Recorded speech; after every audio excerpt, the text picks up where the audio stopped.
Hey guys, tonight we're diving deep into a sleepy tale of Karl Marx, a story that starts in the dimly lit town of Trier, Germany, a place where mornings are greeted with the sound of church bells and evenings wrapped in a blanket of mist.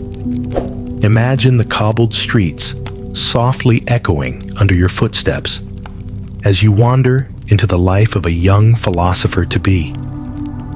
Your slippers might get a little damp from the morning dew if you were there, just as Karl's likely did each day. We're going to amble through his life with more of a cozy stroll than a sprint. Trust me, you probably won't survive this if you try to marathon it. Before you get too comfy, feel free to tap like or subscribe, but only if you're genuinely enjoying the calm around here. Tell me where you're listening from and what time it is over there. I love seeing how far this sleepy little journey reaches. Now, go ahead and lower the lights. Maybe let a fan hum in the background, and let's drift gently into tonight's story together. You wake up in Trier, where the little Karl Marx is not yet the renowned philosopher we know today.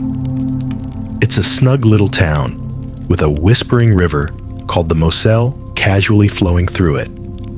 And, honestly, if you squint a bit, it might look like a scene from your favorite quaint village simulator game. In this town, everyone knows everyone, and life is as predictable as setting 5 alarms and still managing to ignore them all.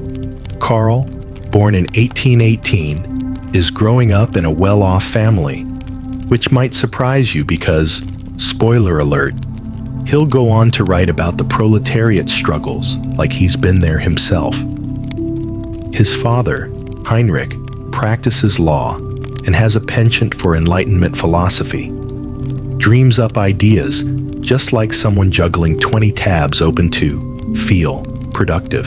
Hedwig, his mother, keeps the household running, perhaps eternally perplexed about their son's untidy room, a sight you might find familiar if your laundry has found a permanent home on the floor.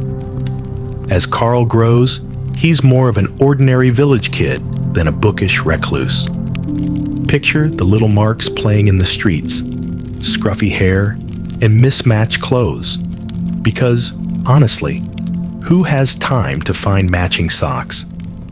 Karl himself would admit his early days were filled with a mix of curiosity and commanding presence. At school, teachers noted how he was clever, but also occasionally chaotic, like trying to watch a serious documentary while your phone keeps lighting up the possibility of a better binge watch. Historians argue whether it was his father's Enlightenment ideals or the daily life in a patriarchal religious town that first stoked the fires of revolution within young Karl. Though, it's safe to ponder if it was just a little bit of boredom too. A sentiment anyone can relate to, especially on a dreary Monday. Here's a quirky tidbit. Karl, even in his early childhood, loved stories. But not just any tales. He had a fascination with ghost stories, which is surprising for a guy destined to haunt capitalist nightmares. Maybe this interest stretched his imagination to concoct theories that still have people worldwide going back to the texts, like millions of little white-collar ghosts trying to find solace in his words. And then there's the matter of Karl's hair. As a boy, he had thick, wild hair that seemed destined to defy every order, much like his later thoughts. Think of that wild philosopher mane as the original "messy hair, don't care" slogan, prompting chuckles more than once, even as he posed for portraits intended to be serious. We breeze into one simple truth. The beginnings of dreams often look quite like mundane life's chores, or a blank notebook waiting for the first scribble at the start of a study session you're not convinced you need. Marx's childhood has these same humble roots. Trier's simple beauty, nestled in a valley surrounded by vineyards, casts an almost mellow glow over the mental image of little Karl contemplating life, beginning a journey that no one, least of all himself, could predict would end in whispers through history's echoing halls.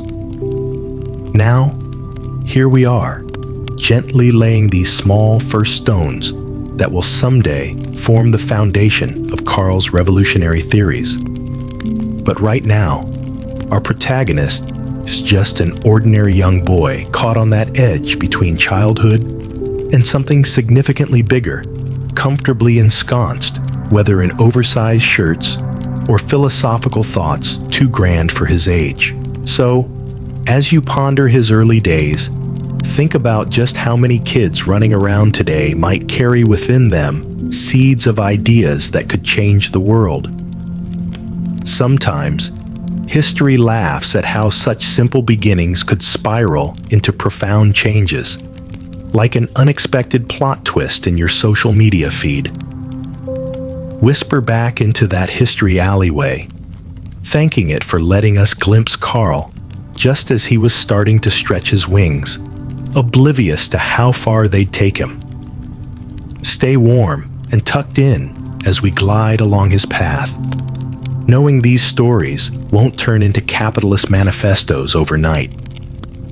Right now, they're simply dreams frosted with the usual childish grandeur only a sleepy town like Trier could nurture.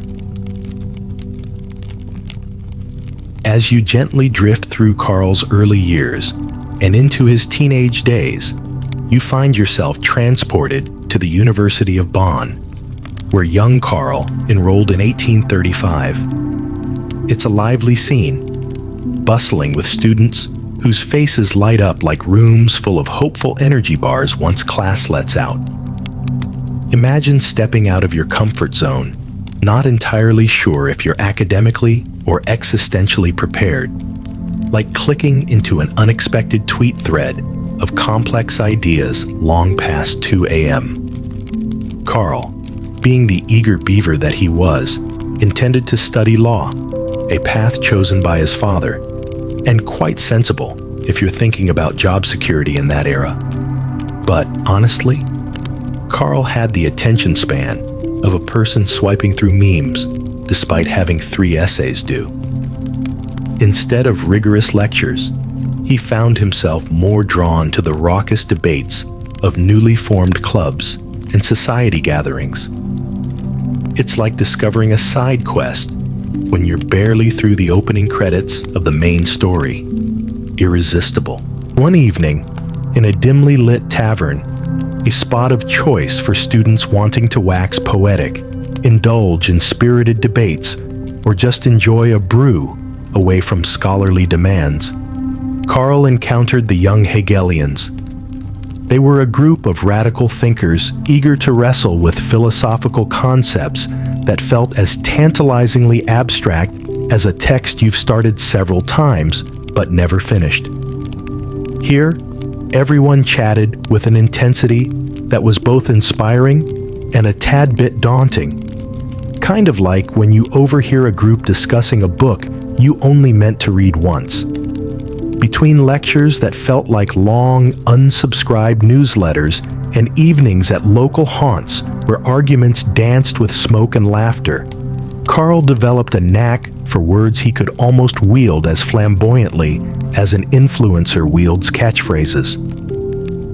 Historians still argue whether his style first took shape in this period, or whether Bonn was merely a stepping stone to loftier intellectual domains, a fact you might not know. Karl was elected president of the Trier Tavern Club, and yes, more shenanigans than strategy happened at the meetings. Well, if there were ever scholarly decisions to be made over a pint, it's fair to imagine Karl, with a slightly tipsy charisma, advising moderation while fervently defending the excess of thoughts. And here's a funny twist. Despite priding himself on being a law student, Karl often found himself in trouble with university authorities. Think of it. as the 19th century version of bending those pesky community guidelines, not by shadowboxing, but by genuinely getting too engaged in student rebellions and, on one occasion, needing his father to bail him out. The university days, marked by boisterous escapades and academic pursuits, were forming a pattern, one that saw Karl's life punctuated by flashes of diligent work, overshadowed by longer stretches of spirited challenges to the status quo. His attachment to Bonn didn't last long, though. His father, realizing that perhaps his son's version of higher education was more extracurricular chaos and less structured learning, decided it might be best for Karl to transfer to a more disciplined environment. And just like that, our young thinker found himself whisked away to the University of Berlin. In Berlin, Karl dove headfirst into the world of philosophy, a subject closer to his heart than law ever was. He attended lectures, a bit like tuning into calming, monotone podcasts while secretly doodling existential diagrams in the margins of his notebook. It was here that Karl began to admire the works of Georg Wilhelm Friedrich Hegel, although he frequently sparred with his tutor, sometimes literally, like when you enjoy the audacity of a puppy challenging its own shadow. His curiosity and revolutionary spirit grew exponentially, fueled by brilliant debates and a library's worth of texts, all nestled within a city that throbbed with the soft, melodic jingles of coffeehouse chit-chat and the occasional carriage clip-clop just outside academia's ivory towers. Soon enough, he would meet the love of his life, Jenny von Westphalen. But for now, let's cozy up into this monologue of youthful idealism, letting it seep in like ink on parchment, rich and full of possibilities that instantly make your tired soul feel just a shade less alone. There's Karl, not yet the overseer of socialist manifestos, but a young man cradling tender thoughts, smudges of ink on his fingers, like dreams not yet cemented, standing earnestly at the intersection of ambition and reality. And as you softly close the chapter on this phase of his life, take a moment to bask in the tranquil realization. Sometimes, it's not so much where we begin, but the quiet, meandering paths that lead us where we're truly meant to go. Now, as you continue to cozy up in your warm blanket, we take a leisurely detour into a whirlwind romance. Picture this. You're strolling through a weekend market, each corner filled with sweet scents and laughter. Now, imagine you're young Karl, and somewhere amidst the lively chatter, you meet Jenny von Westphalen. It's a scene that could easily unfold in a charming rom-com on a movie night spent dipping cookies into milk. Soft, delightful, and inevitably engaging. Jenny, a spirited young woman from an aristocratic family with roots extending deep into the tapestry of Prussian society, quickly became the love of Karl's life. Their playful, intellectual exchanges were filled with a mix of poetic affection and banter that dances like fairy lights gracefully thrown across an evening sky, twinkling with mischief and warmth. Karl, despite his sometimes chaotic demeanor, was hopelessly enamored, and Jenny, with eyes that seemed to read his very soul, matched him wit for wit and heart for heart. Here's a fun little tidbit. Jenny was known as the Queen of the Ball, owing to her charm and wit. Now that's social clout of the 19th century. These two were, by all accounts, the ultimate intellectual power couple. Like if your favorite podcast hosts became romantically entwined, discussing everything from the latest radical ideas to who finished the last bit of strawberry jam. Karl's family wasn't entirely sure about this union at first, Imagine the crowded family group chat getting heated with each message, and several emojis expressing colorful opinions. But soon enough, the strength of Karl and Jenny's bond proved to be a compelling answer to any doubts. Their correspondence over years, thousands of letters, wild with passion and thoughts, provides a real peek into the softer side of Marx, a side that contemporary memes about his stern visage often let fade into the shadows. In one of those letters, in a slightly endearing and dramatic flourish, Karl promised Jenny that we shall sail calmly around the ocean, even if sometimes billows rage. You probably whispered awe without meaning to, didn't you? Historians still argue about the true level of influence Jenny had on Karl's work. Was she merely a muse, or did her insights seep into the foundation of his theories? While they debate, you can almost imagine Jenny politely observing from the corners of history, arching one elegant eyebrow in silent amusement. Anyway, back in that world of romantic letters and late-night musings, Karl was balancing his love life with the rigors of academic pursuit. His Berlin days were nothing short of a theoretical buffet, with ideas that could make your head spin faster than the spiral of a skimming stone across a still lake. The young Hegelians, a group Karl found increasingly fascinating, were busy questioning the prevailing norms of religion and politics. It was the intellectual equivalent of opening that one trending viral video that makes you question life choices, framed in a 3-minute loop. But love was just one part of the puzzle.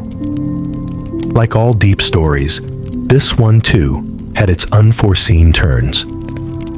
Slogging through the sleepless nights surrounded by philosophy texts and coffee cups that could be directly acquirable from an IKEA sitcom setting, Karl was contemplating the world beyond personal frontiers.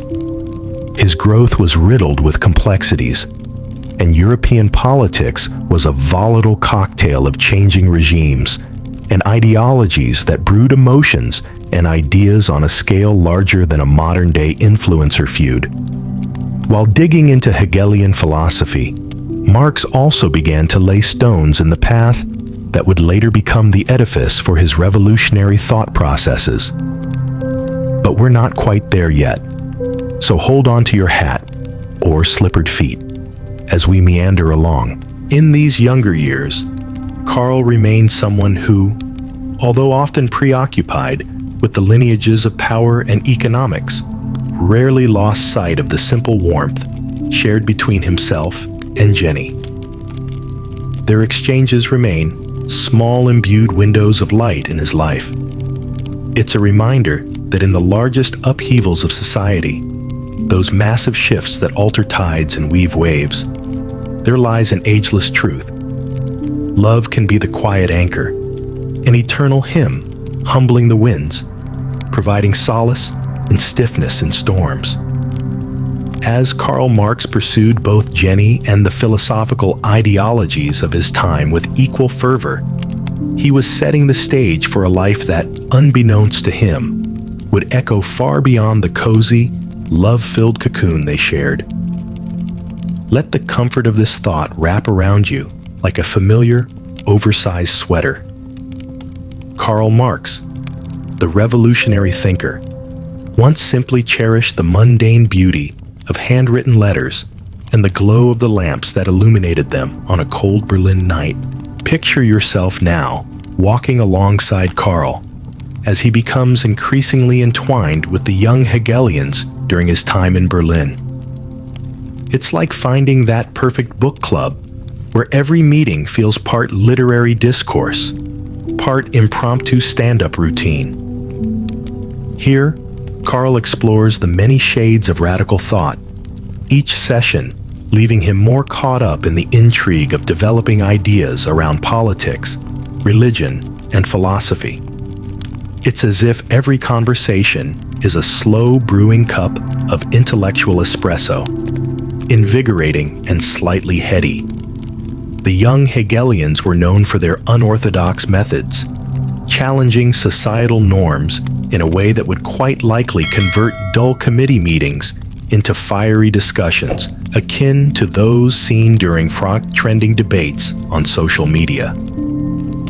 Picture a group of thinkers, each with beards long enough to rival a hipster coffeehouse collective. Only their minds were as sharp as the barista's sarcasm. Among them, Ludwig Feuerbach stood out with his book, The Essence of Christianity, a critique of religion that reimagined God not as a distant deity, but as an alienated projection of human potential. A concept so radical at the time, it probably would have needed its own disclaimer today. Karl found himself deeply inspired by Feuerbach's materialism, conjuring up new perspectives as effortlessly as we today swipe right, with equal amounts of nervous excitement and hope. But in the cozy glow of candlelit discussions, something funny happened. Marx began to find the young Hegelians' endlessly winding debates more of a talk shop than action central, not unlike a group chat filled predominantly with emoji-laden plans for nights out that somehow never commence beyond the pixels. And so his views began to evolve, seeking something more grounded in reality, something a tad more tangible than free-floating ideology. Historians still argue whether Karl's shift from the young Hegelians was born strictly out of ideological differences, or perhaps due to practical frustrations, like having too many philosophical threads to weave into one consistent narrative. It's reminiscent of updating your resume while sprawled on the bedroom floor, wondering why it doesn't quite capture the essence of who you are and what you want to do. In 1843, Karl and Jenny moved to Paris, the city renowned for its intellectual salons and unyielding artistic spirit. It was here, amidst the cobblestone streets and flickering gas lamps, a city known as much for its revolutionary penchant as for its romantic air, that Marx began to write in earnest. Paris was alive, its energy palpable, and if cities had personalities, Paris at the time was the flamboyant friend who's always a step ahead, dressed impeccably, with just the perfect hint of reckless abandon. You see, Marx in Paris was kind of like most of us, with a renewed Netflix subscription, full of ideas and optimistic plans, dodging sleep with the best intentions. He collaborated with Arnold Ruge, another radical thinker, to publish a journal that examined politics through a critique of what they deemed a European system crippling under its own contradictions. You might think of Deutsch-Französische Jahrbucher, their publication, akin to a very serious blog, intending to stir waters that seemed far too placid for their liking. Notably, Marx penned one of his significant contributions during this time, On the Jewish Question. In this work, he critiqued another German philosopher, Bruno Bauer, examining civil rights and the class struggle, stepping beyond religion and into the greater landscape of emancipation. The once abstract ideas slowly accommodating a touch of practical application. You won't believe it, but Paris, being the heart of dissent at the time, would ultimately prove to be less hospitable to Karl's now revolutionary creed than he had hoped. In no time, he found himself ejected, like someone banned from a subreddit for unyielding passion. So, there Karl remained on the cusp of a narrative that was forming around him, as resolute as the familiar glow from your phone screen at midnight, a hint that even in what seemed exile, his thoughts were taking flight, like how inspiration tends to strike at the oddest of hours. Paris had left Karl invigorated, yet yearning for a firmer foothold. A city then rife with vivacious discourse and art had infused him with the tools he needed to venture further. Somewhere in between these pastel-hued days and velvet nights, spooled the silk threads of destiny that would later knit themselves into Marx's ongoing saga.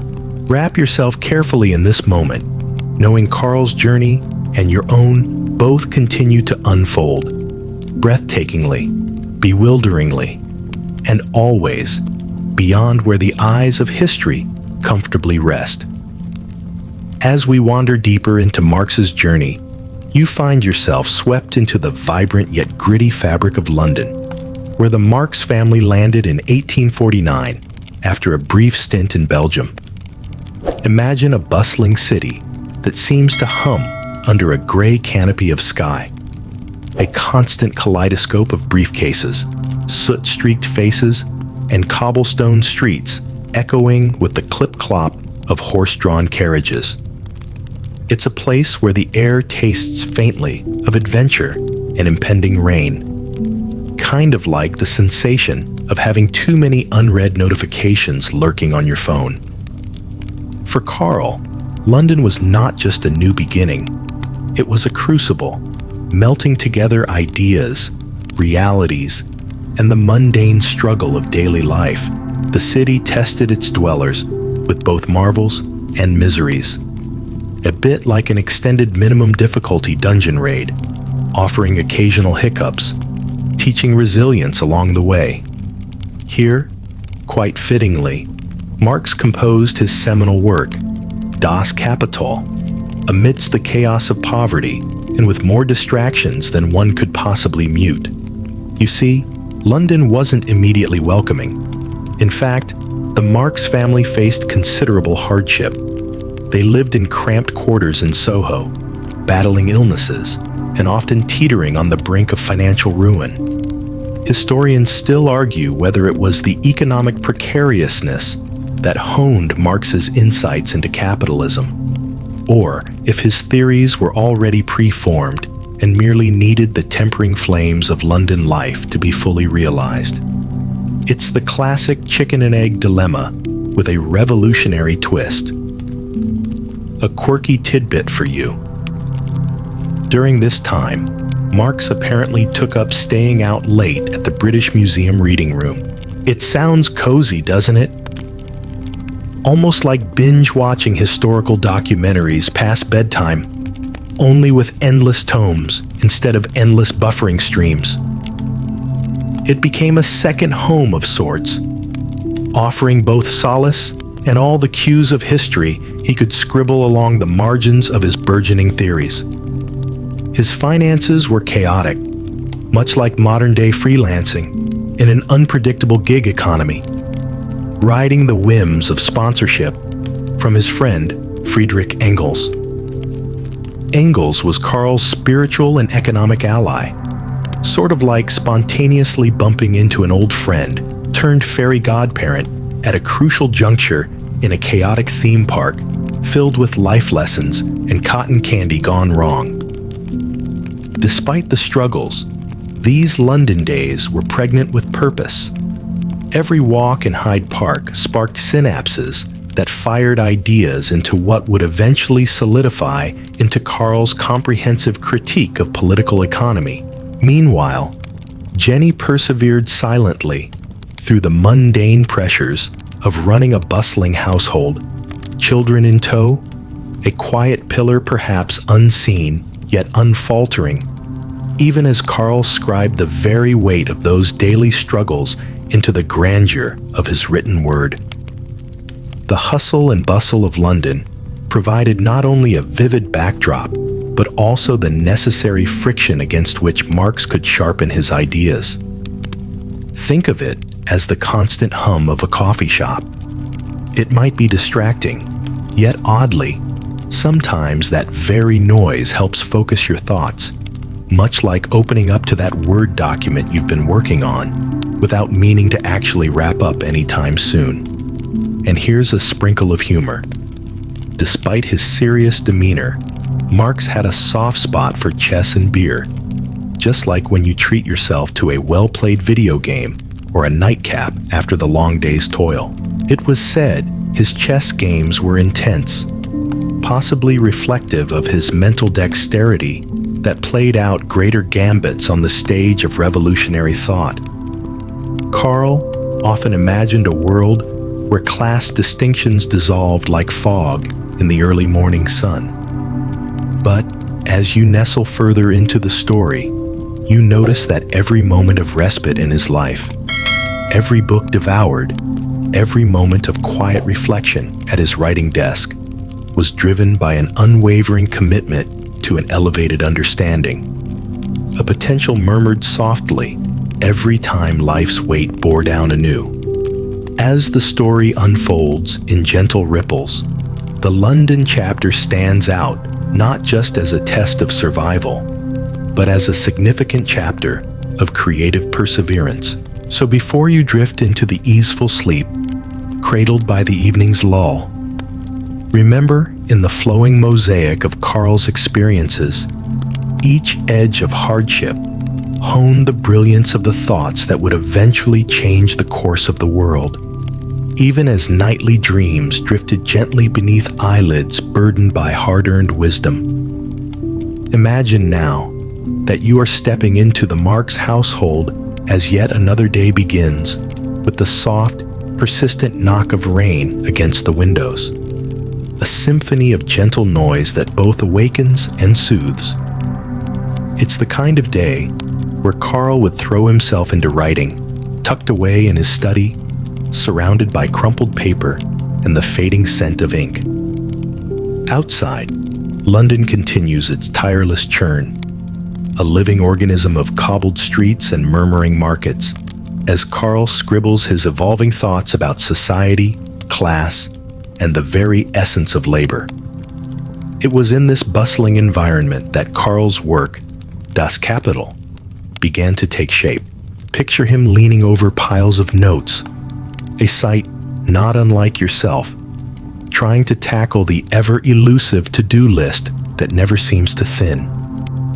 In this magnum opus, Marx aimed to deconstruct capitalism, much like a mechanic undoing the tangled knots of an intricate machine, trying to make sense of every cog and wheel. If the text feels dense now, just imagine the painstaking precision required to weave together ideas so expansive they spill over like an overstuffed filing cabinet. Here's a fun twist. Despite the serious subjects he tackled, Karl had a dry sense of humor, occasionally sneaking wry remarks into his work. You might chuckle, then ponder, realizing sometimes the most biting satire is hidden between paragraphs of seemingly intense and unyielding prose, a trick often used to break the monotony, or perhaps intended as quiet jokes meant for his own amusement. Jenny, meanwhile, handled issues closer to home with grace and unyielding strength. Imagine her maneuvering through the tangled web of domesticity that often resembles a glitchy level in a life simulation game.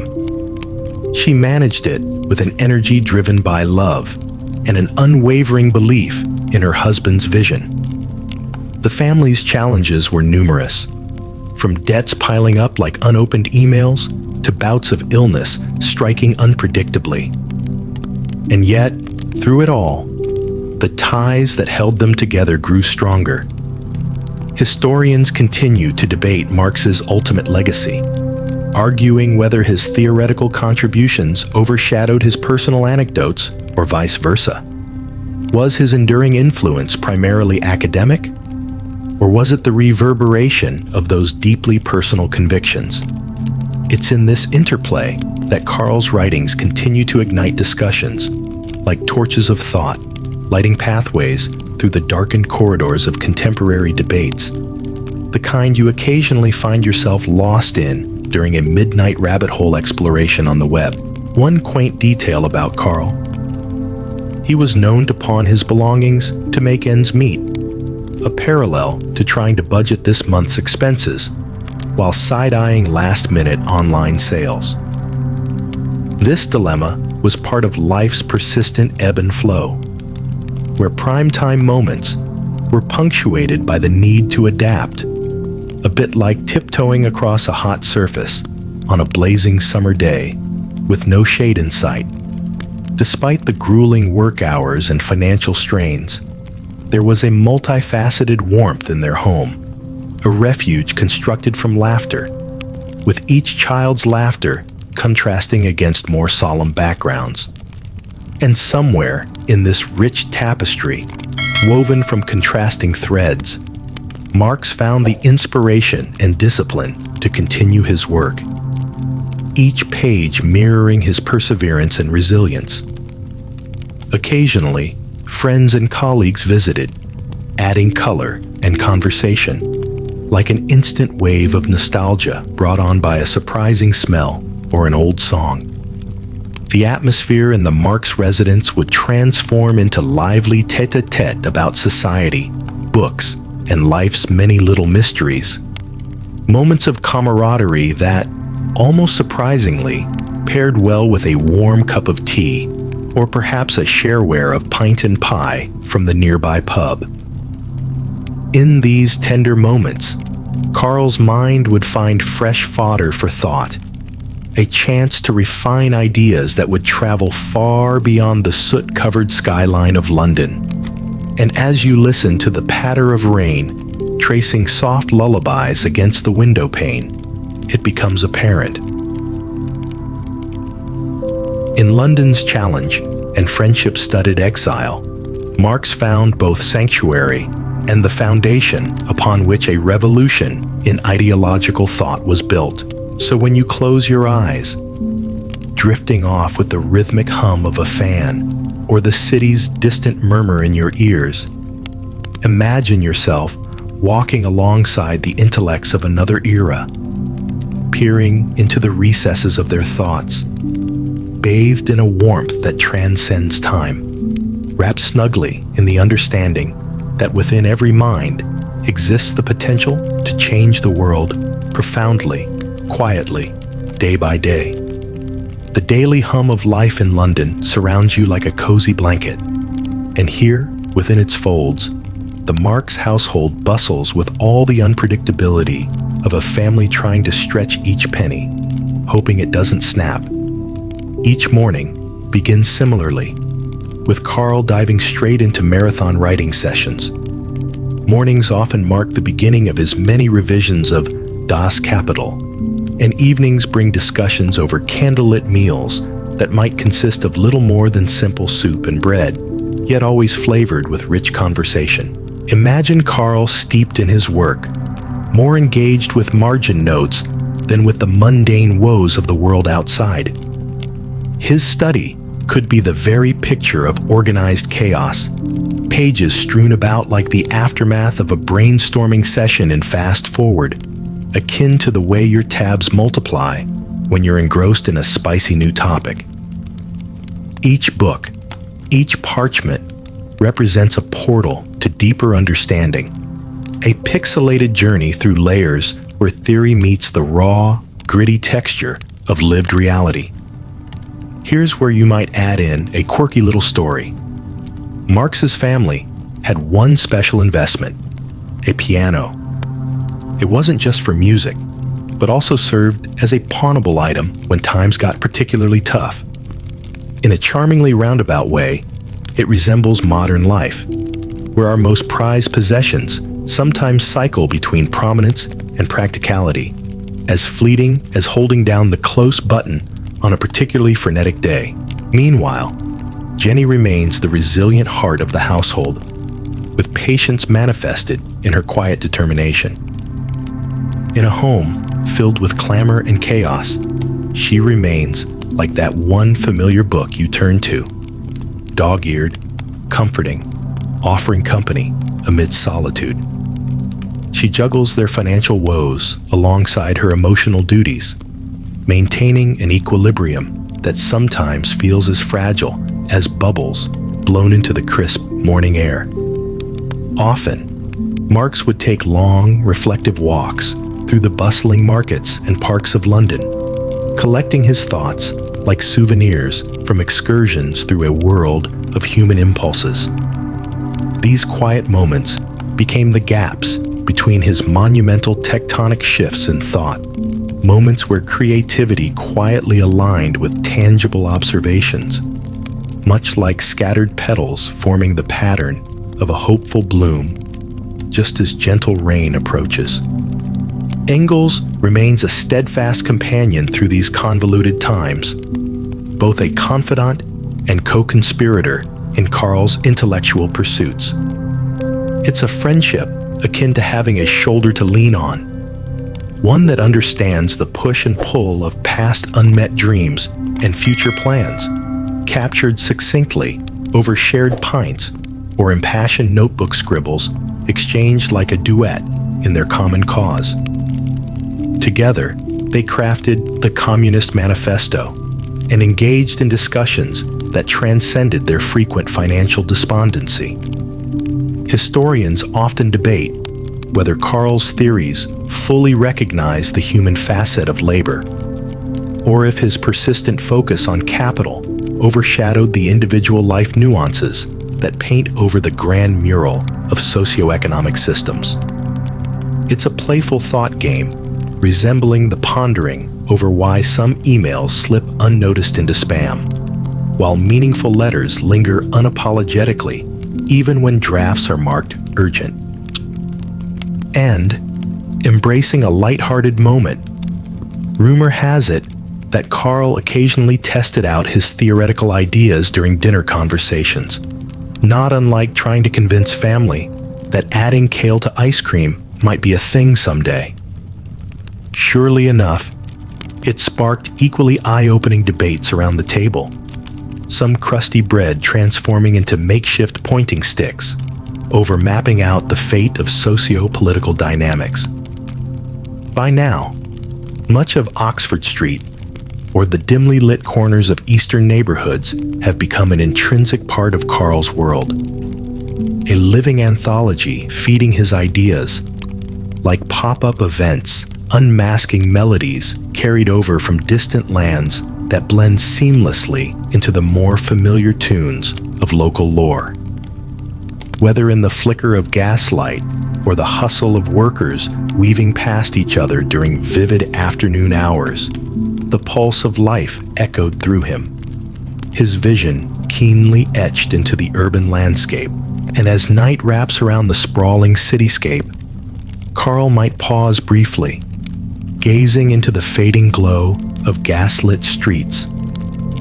Even when his life is patched together with challenges, moments like these offer perspective, a realization resonant with anyone who's ever stayed up too late musing over tomorrow's promise. A realization that even under the weightiest of theories, sometimes the simplest truths shine the brightest. Perseverance and connection are the finest tapestries weaving through all of humanity's diverse, ongoing tales. With this soothing blend of thought and solace, it's easier to sink into dreams, wrapped in the comfort that history's gentle lessons continue to unfurl, softly cradling every sleepless thought until dawn. As you find yourself meandering through the narrative of Karl Marx's life, you enter a chapter pulsing with both intellectual growth and personal adversity.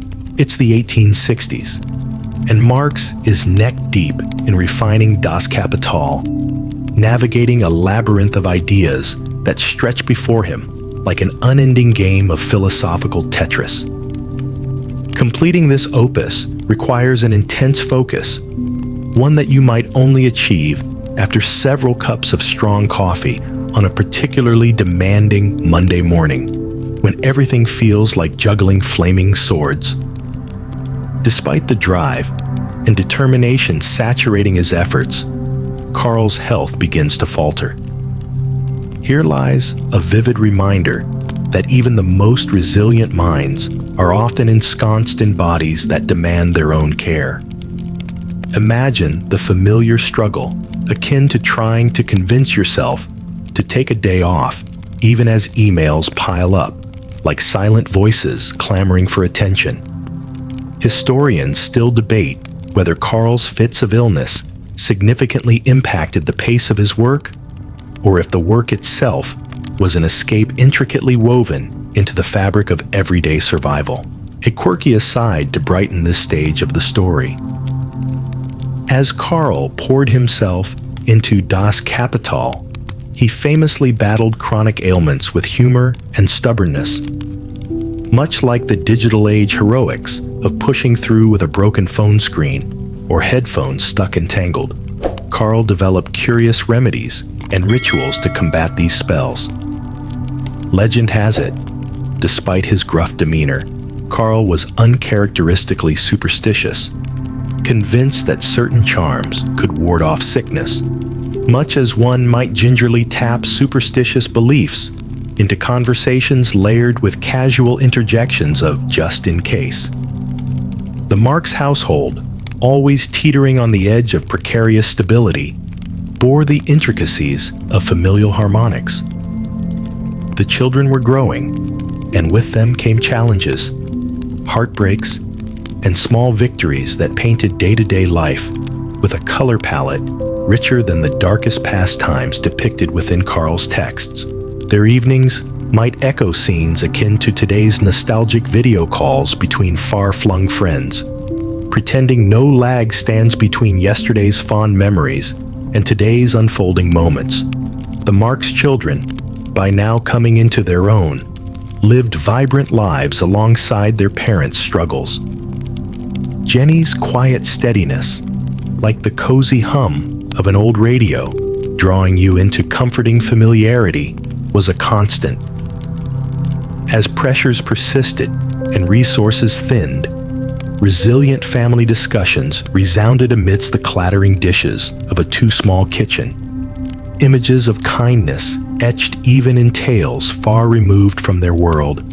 Colleagues and friends continued to drift in and out, the household an informal forum for passionate debates and laughter. The kind of magnetic personality-packed dinner party you dream of stumbling upon, filled with vibrant minds and rapid-fire conversations that sparked across topics wide-ranging but always returning to that familiar dance of social change and reform.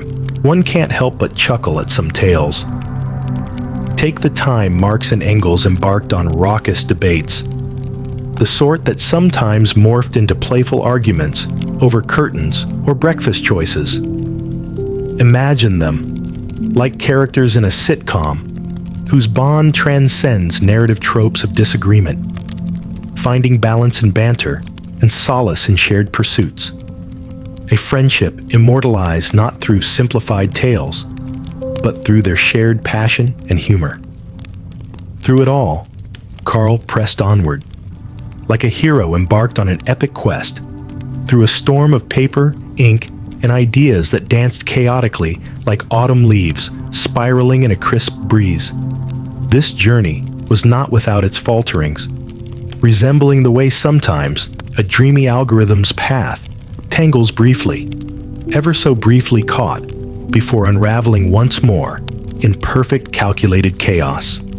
When Das Kapital was finally published in 1867, it sailed into the world much like an intrepid pioneer, uncertain of its reception. Karl's ideas, replete with critiques of the capitalist machinery, unfolded strategically like an intricate chess game poised mid-play. The work offered insights that would eventually thread their way through the fabric of socioeconomic narratives across centuries, while its immediate impact left commentators buzzing, each with opinions likened to the rapid-fire exchanges often found under viral social media threads today. As night deepens, and you find yourself entwined in the comforting rhythm of history's narrative, consider this. Amidst life's grand challenges and infinite possibilities, every lesson thrives ever so softly within, alive to gently nudge courageous hearts down unbeaten paths. And even the tales penned by those often considered giants of ideology began as small stone steps crafted under the glow of late-night candles, serenaded by the soft, undying hum of hope and human potential. Drift off gently, knowing that the world holds these infinitely layered stories, continuing to shape how we dream and understand life's intrinsic magic from moment to moment. As we continue this dreamy stroll through Marx's story, you slide comfortably into a time where his work, though monumental, was still reverberating through the echo of uncertainty. The massive undertaking that was Das Kapital cast a long shadow, but it was embraced unevenly, sort of like that new app everyone seems to love, except your one friend who insists flip phones were better. Marx's ideas were profound, yet their immediate impact was as unpredictable as the weather, or your cat's preference for where exactly they want to nap today. On your keyboard, naturally. While his theories simmered in the intellectual circles of Europe, Karl remained embroiled in personal hardships that mirrored the stress of waiting for an important email that never comes. Illness continued to besiege him, an ever-present reminder that while the mind was steadfast, the body sometimes hesitated, akin to a video stream perpetually buffering. His agonizing encounters with boils, yes, boils, might make you wince in sympathy, but it's also one of those details that weirdly humanizes the man who seemed larger than life with his wordy tomes and unyielding ideologies. Despite physical discomfort, Karl persisted, like an underdog marathon runner whose finish line was still miles away, but visible if squinted at through hypothetical binoculars. His writings extended beyond Das Kapital, venturing into articles for newspapers and journals, finding ways to make ends meet. You might liken it to the modern hustle of juggling multiple freelancing gigs, all while waiting for that one big break, or at least a moment of universally acknowledged recognition. The familial bond remained a soothing constant despite the challenges, a living, breathing tapestry infused with threadbare beauty. Jenny's unyielding support, their children's soaring aspirations, all wove together amidst times both tender and tumultuous, forming a home as cozy as a beloved, albeit ragged blanket, each patch stitched with love, resilience, and daydreams shared in whispered moments. Amidst these personal challenges, a quirky episode unfolds. Marx decided to try his hand at writing detective stories. Curiously, here was the father of scientific socialism exploring the exciting twists and turns of crime fiction. Because, well, why not? With pen in hand, Marx crafted tales filled with intrigue, perhaps a playful diversion from the heavy tomes that bore the weight of societal change. It seems he needed more than just solving the mysteries of capitalism. He sought the literal thrill of solving the mystery, much like we find ourselves inexplicably drawn to those true crime podcasts, despite rather preferring the safety of fictional dangers. Friends and collaborators, Engels foremost, were never far from his side, each interaction sparking new ideas in free-flowing exchanges reminiscent of stools at a cozy bar where conversation drizzles, along with pints and spontaneous playlists of intriguing discourse. Their partnership was akin to the mythical collaborative efforts, perhaps one that modern creators might look to as an ultimate example of balanced creativity and companionship. The analog heroes in a digital landscape before its time. Historians still argue over the nuances of Marx's later works. Were they methodical extensions of his original ideas? Or did they evolve into something more as he absorbed new influences? The debate shapes an open-ended narrative about the dynamic nature of thought, paralleling the way we might hesitate upon encountering a new software update, easing into it with both curiosity and a little trepidation over losing that which already works.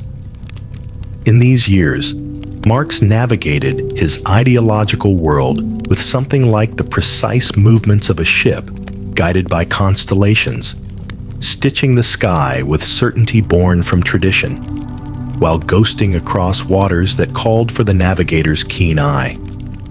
His journey was a personal navigation as well, through the smaller currents of life, punctuated by laughter, illness, greeting guests in rooms not quite large enough, but bursting with warmth, and ideals pulsing with possibility. As you sink deeper into the enveloping cloak of night's embrace, let these stories wrap around you like a gentle reminder of the quiet power of perseverance. Each tale woven with love, hope, and resilient homage to dreams yet to reach fruition. Karl Marx's legacy sails far beyond the swirling mists of economic critique, gently carried by those who listen quietly to the resonating whispers of adventure and ideas just waiting to unfold in the soft morning light. In the thick of London fog, you find Karl Marx towards the later years of his life, a figure both revered and reviled, his work rippling across continents like an unassuming rock thrown into a vast lake, sending out waves that would ripple long into the future. You can almost hear the clatter of horse hooves outside his window, a constant city medley accompanying his thoughts that now hung like paintings on the aging walls of his consciousness. Despite the challenges, the Marx household remained the heart of a vibrant network of ideas, much like a cramped but lively kitchen, where the scent of freshly baked bread mingles with the sounds of conversation. Friends, intellectuals, and political allies frequented their modest home, each bringing their own stories to the ever-evolving tapestry of discourse. You can almost picture Karl and his guests packed tightly around the small dining table, ideas flowing as freely as the steam rising from their mugs, debates as warm and invigorating as your favorite spirited discussions over a late-night coffee. One surprise detail amid the heavier fabric of his legacy: Karl had a profound love for Shakespeare. You could find him quoting lines from the Bard with the same fervor one might muster when reciting lyrics to a timeless ballad, a reminder that even amidst grand designs for societal reform, the simple magic of storytelling is an anchor many can cling to. It's a heartening quirk, reminiscent of those moments when you too return to an old favorite, seeking familiarity in comforting cadences. Though his health continued to decline, Karl pressed on, fueled by a mixture of stern dedication and gentle acceptance of his limitations. Engulfed in his work, Marx often exchanged verbose letters with Engels and other key figures, a slow yet simmering exchange akin to trading lightly browned marshmallows across a campfire. Each communication revealing layers of insight, humor, and warmth. It was during this time their partnership solidified into one of the most iconic collaborations in intellectual history, producing volumes of work that expanded on foundational ideas while remaining deeply intertwined with their personal friendship. Picture them like the original intellectual influencers, setting the stage without memes, but with extended diatribes to rival any threaded rant. And yet, the family dynamics were woven into every thread of their lives. His daughters, such as Eleanor and Laura, held the same fiery curiosity and passion for change that defined Karl. A reminder that sometimes the greatest legacies we leave are realized not just in rain-catching ideas of reform, but within the spirit and tenacity of those who follow us into battle and beauty alike. The familiar tone of Karl's lectures likely clung to Eleanor's rebellious spirit, passed down like a hidden heirloom in pages filled with both personal scribbles and political revelation. Despite ongoing debates about the correctness or feasibility of some of Marx's theories, there remains an undeniable charm in how his personal life intersected with intellectual pursuits.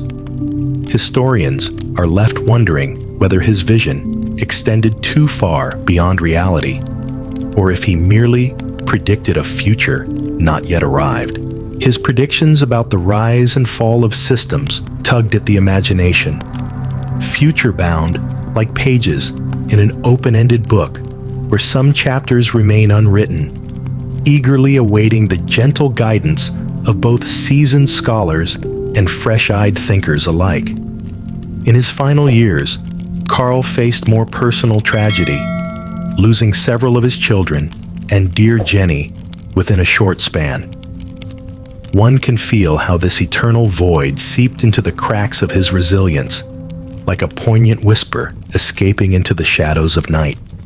Yet even in grief, Marx continued writing, lending his voice to advocacy and exploration, hovering at the fringes of fervent dreams, both realized and lost. The culmination of his labors was not neatly packaged within his lifetime. Rather, it unfurled over generations like pages of a novel read by candlelight, still illuminating the minds of eager readers seeking a deeper, more resonant understanding. His funeral in 1883 was modest, attended by a few close friends and family members. Yet the ripples of his work carried far beyond Highgate Cemetery, asserting themselves in classrooms, discussion forums, and silent reflections alike. As sleep descends upon you, wrapping you snugly in its lull, remember that the tale of Karl Marx is not one simply defined by manifestos and economic critique. It's a tapestry of friendships, family, and a relentless pursuit of knowledge, unabridged in its imperfections and truths. Rest now, gently cradled by history's eternal murmur, with the quiet assurance that within every life, from the faintest whisper to the boldest declaration, resides the living essence of a story endlessly sculpted by the hands of time and thought. As the story of Karl Marx gently tapers into its final chapters, you find yourself wandering the corridors of time where his ideological influences continued to resonate. Far beyond his own mortal journey, the essence of Marx's work rippled through the 20th century, guiding and misguiding, as varied political movements latched onto his theories like climbers to a well-weathered path carved into the side of a formidable mountain. Hear the echoes as they tumble through history, wrapped in a symphony of voices that debate, reinterpret, and occasionally misconstrue the meaning behind his words. Like a piece of abstract art, intriguing yet elusive, simultaneously inviting and defying comprehension. It's a curious thing to consider. Even as Marx's physical form rested within the tranquil embrace of Highgate Cemetery, his ideas moved steadfastly across continents, each taking shape as distinct and complex as individual snowflakes in a pale morning sky. Historians still argue whether these adaptations corroborated or diverged from his original intent, a debate as timeless and circular as vines coiling upward in their quest for sunlight. In the Soviet Union and beyond, leaders and thinkers found solace or contention within Marx's analysis, wielding his thoughts as if they were keys intended to unlock the secrets of a harmonious society.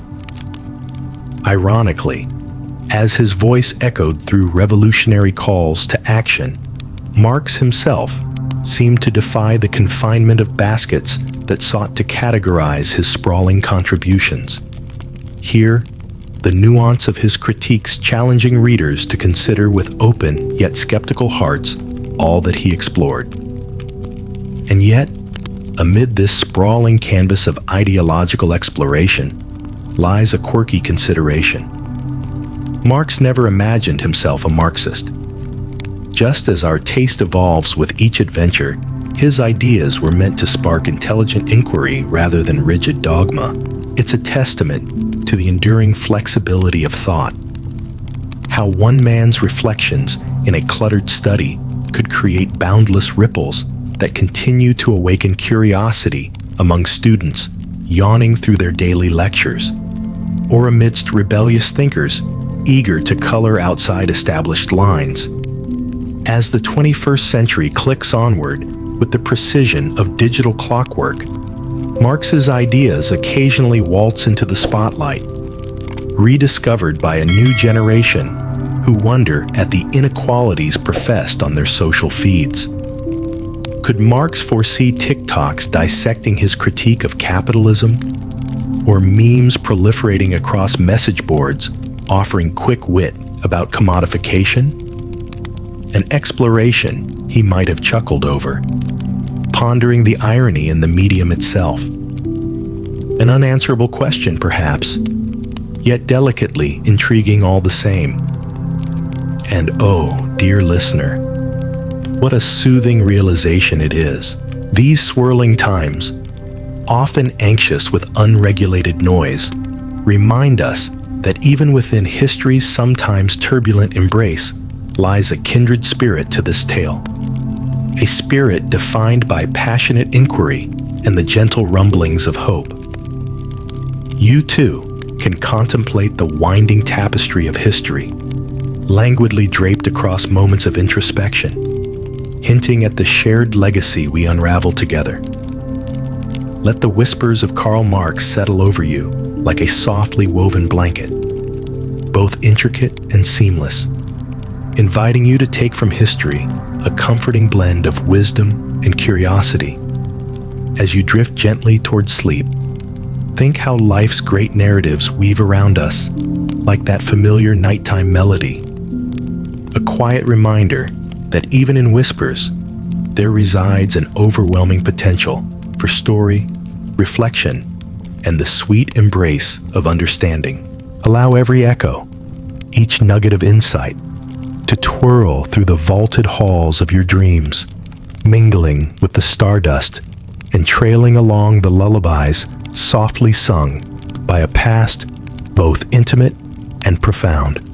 Rest easy now, as the serenity of bedtime stories cradles thoughts in the arms of eternal night, held gently until day anew. In the comforting embrace of your sleepy cocoon, as you drift upon the currents of thought and time, imagine now how the spirit of Karl Marx continues to weave its way through the tendrils of modern discourse. Everywhere, from the classrooms steeped in academia to the bustling conversations of street corners that echo with a peculiar blend of idealism and skepticism, his voice endures like an old record that still manages to surprise with its resonance. Today, some see Marx as a kindred spirit for those grappling with questions of equality and economic justice.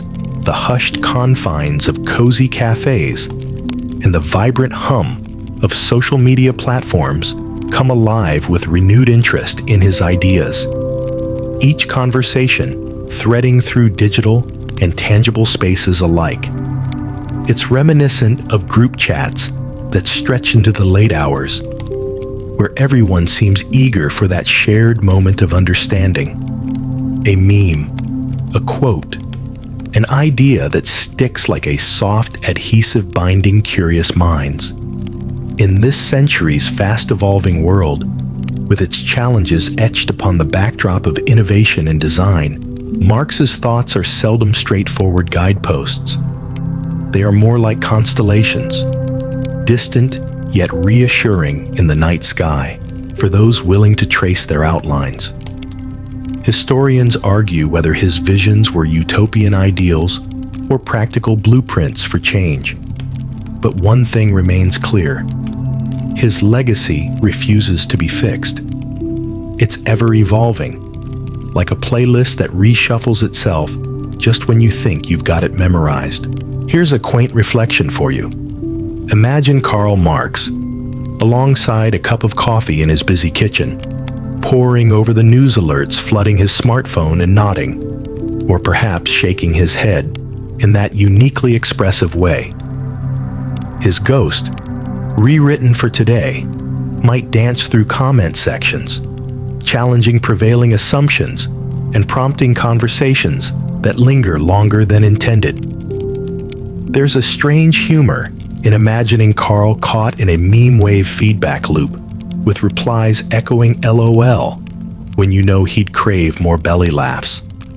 And consider how economists and activists, as much at home with spreadsheets as they are with placards, find themselves continually in dialogue with his work.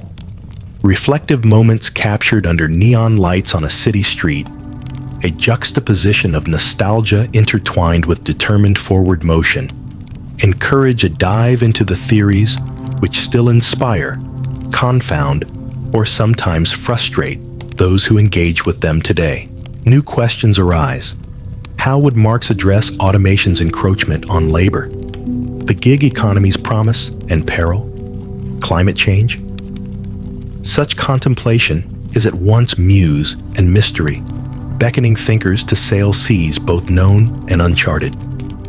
In this moment of quiet, away from the roaring din, you realize that it is not solely in the thunderous proclamations or the assertive manifestos that his relevance lies, but in those soft inquiries wrapped within every assertion, a testament to thought itself as a living thing, forever reaching towards light.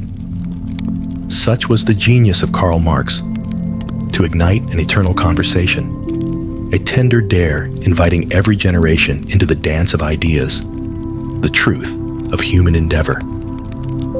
As the anticipation of rest intermingles with curiosity's gentle critique, picture the night's whisper guiding your thoughts toward their restful corner.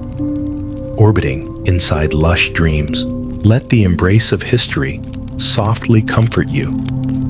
A flickering candle in the deep corridors of reflection, casting a glow on tomorrow's aspirations. Soften your breath as you slip beneath sleep's tender veil, the tales of past, present, and future blending seamlessly in the whimsical spectacle of slumber. Dream warmly, my friend, cuddled in the timeless space where stories never fade.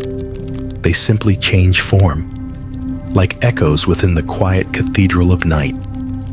And so, here we are again, in the soft embrace of night, as the stories of those who came before float gently around us, carrying the echoes of Karl Marx and his ever-expanding legacy.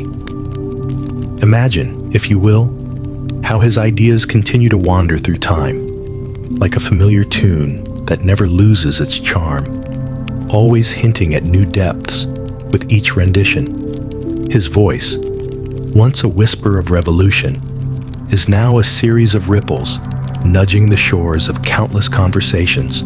Though the world has spun countless times on its axis since Marx penned his seminal works, the questions he asked about fairness, justice, societal roles remain as pertinent as a shared secret passed down through generations. Today, his theories coalesce with new challenges, appearing like mysterious runes that beg to be deciphered through the lens of the digital age. In this era of interconnectedness, the strands of his thoughts intertwine once more, evoking curiosity from the halls of academia to the click of a mouse. You may find yourself scrolling through headlines, playfully nodding to articles that dissect economic structures with the deftness of sneeze-inducing pepper ground over a well-loved recipe. Discussions flit like birds from tree to tree, exploring the intricacies of income inequality, the environmental impact of industrialization, and the evolving contract between laborer and machine. Whether these notions take root or remain transient discourse is ultimately up to the continual evolution of human experience and interpretation. But isn't it amusing to imagine Marx himself observing this grand stage from some celestial perch? brow furrowed with amusement at our modern predicaments? Perhaps contemplating how memes distort his visage, or remarking on the myriad reactions to TikTok debates featuring his theories alongside dance challenges. It is a poetic vision, filled with dry humor and a touch of cosmic irony, not unlike reflexively smirking at a cat video, knowing full well it's borrowed a bit of your focus when you least expect it. Even the debates among scholars continue like a ceaseless waltz through time. Was Marx an architect or merely a philosopher of the inevitable? This eternal back and forth, studded with earnest analyses, lays the groundwork for yet more questions. Ideas tessellating through scholarly tomes and classrooms, seamlessly redesigning the blueprints of understanding with every iteration. It's a dance that requires attentive partners, much like deciphering the tempo of a syncopated rhythm on a lazy afternoon. In the gentle sway of time's passing, we relocate stories into spaces of fresh insight. They uplift, challenge, and encourage us to seek the unseen threads entwined among the familiar, whisking us into contemplation of one another's visions and dreams. So take a moment tonight, perhaps with the glow of a screen dimming, to entertain those wayward ideas floating on the periphery, nudging you towards notions that lean softly upon the hues of radical thoughts, the kind only a sleep whispers can artfully convey. As your eyelids grow heavy beneath this celestial quilt, let each breath become a feather floating softly towards dreams. Embrace the warmth of knowing that tales like Marx's, woven with earnest passion and profound intention, offer company through the night and into tomorrow's light. Drift gently now, spiraling into a restful lull under the universe's canopy, where time and the stories that accompany it cradle your spirit with tender constancy. In these last, hushed movements of our winding narrative through Karl Marx's life and legacy, picture yourself nestled in the quietude of night, where thoughts settle like snowflakes beneath a moonlit sky, light but profound, ready to explore the expanse of dreams. The world seems to exhale softly, the air infused with a sense of reflection, a gentle pondering of the journey we've shared, not only with Marx, but with every ripple of history that nuzzles alongside your own life's journey. As the cerebral tapestry of his contributions unfurls across the ages, each thread becomes a strand of insight, connecting moments past to the present landscape with its unpredictable terrain. His ideas serve not as a single guiding star, but an entire constellation that requires continued navigation, each point on the map suggesting a place to pause and reconsider. These thoughts remain seedlings, awaiting fertile ground, illumination hiding in plain sight, like those forgotten moments of clarity experienced just as one's head lifts from a pillow.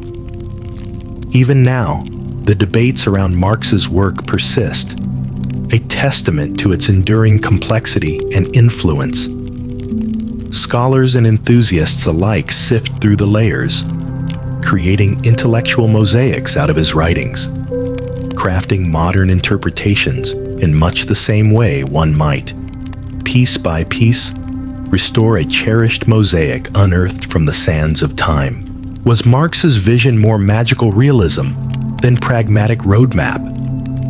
Was his understanding of socioeconomic structures an elegant critique or a quaint mapping of phenomena now evolved?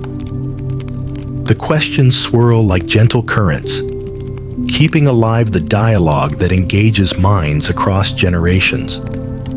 Historians and thinkers find themselves wondering if Marx foresaw just how mutable his theories would prove to be, whether he anticipated the varied expressions his ideas would catalyze across continents and centuries. Did he know that his critique of capitalism would one day inspire debates as rich and varied as the tapestry of human expression itself, threads interwoven with the vibrant colors of lived experiences and aspirations. In this unfolding narrative of contemplation, think how, in today's digital world, one might stumble across an online discussion thread or a virtual lecture, bringing Marx's inquiries to new audiences, weaving his century-old narratives into the fast-paced tempo of contemporary life. Yet, within these modern explorations abides the echo of his original intent, the restless endeavor to understand and improve the human condition so adroitly left unbounded in intricately penned pages. A playful thought, leaving room for whimsy. Imagine Marx penning guest op-eds for digital think pieces, or engaging thoughtfully in virtual debates, leveraging his original curiosity to unpack tidbits from any number of subjects, ranging from technological determinism to human-centric discourse. His wry wit and steadfast determination, no doubt capable of animating avatars and sparking camaraderie with thinkers from all epochs who quietly lounge in our minds when prompted by day-to-day discoveries. Now, as you drift towards sleep, let the narrative arc of Karl Marx wrap around you, a guardian tale laced in inquiry and exploration, whispering softly into the gentler realms of reflection. These stories, like aged companions, accompany you tenderly into the depths of night, gently reminding you that even as history sleeps, it breathes quietly, ever willing to comfort or provoke thought in the silence of dreams. So, succumb to slumber's embrace, where each breath finds gentle repose, and stories, like the most soothing lullabies sung by time itself, cradle your thoughts. In this sanctuary of warm night and starlit promise, may you find solace in knowing that history's narratives, penned lovingly by hands long ago, echo through eternity, nurturing endless possibilities under the tranquil blanket of night. As you nestle deeper into the velvety folds of night, feel the gentle weight of our tale settling around you, like a cherished quilt passed down through generations. Karl Marx's story, with its vibrant swirls of aspiration, struggle, and intellectual adventure, quietly persists as a companion as you drift towards dreams. It's a reminder that the voices of history, though sometimes distant, continue to hum softly, inviting a quiet communion across the ages. In today's world, his ideas are often re-examined, their relevance danced across conversations that light up the digital landscape, flashing briefly like fireflies before nestling into deeper circles of understanding. Picture young minds wandering through the corridors of digital forums, weaving Marx's thoughts into the rich tapestry of modern dialogue. Each discussion a bead on the thread of historical continuity. The narratives buzzing in classrooms, coffee shops, and trending discussions encapsulate a kaleidoscope of interpretations, merging seamlessly with the world's ongoing conversation about justice, equality, and the roles we inhabit and reshape. These dialogues, effervescent and unrestrained, ebb and flow like tides that gently reshape the shoreline, leaving changed landscapes in their wake. Though the heart of his theories tackles giants like capitalism and class struggle, there is also an underlying thread tracing the gentle art of introspection, how we view our role within the larger societal picture. This brings us to an open secret hidden within deep-set folds. No matter how elaborate his critiques, at their core lies an invitation to reflection, a whispered suggestion to each of us to question, to dream, to imagine better paths beneath the soft glow of moonlight painting our thoughts serene. And, isn't it curious how Marx's pursuit of understanding parallels the ebbing brightness of favored stars marking our journeys, luminescent guides through every age? As you lay winding down, you mirror the ancient process of finding meaning beneath the whispering stars, much like those before us, wrapped in musings and wistful truths. In this cozy weave of narrative, feel the subtle pulse of hope.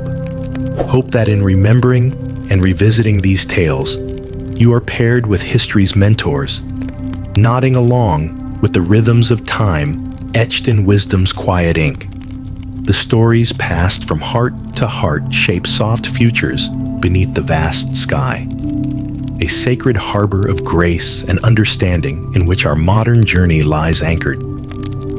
So as the evening deepens around you, allow yourself to be wrapped in this narrative embrace, soaking into the slow lull of dreams. Let every sigh, every thought, every whispered promise of the night sweeten your rest, leaving you with the warm comfort that even as the world spins on and histories intertwine, there is a place within where stories forever dwell.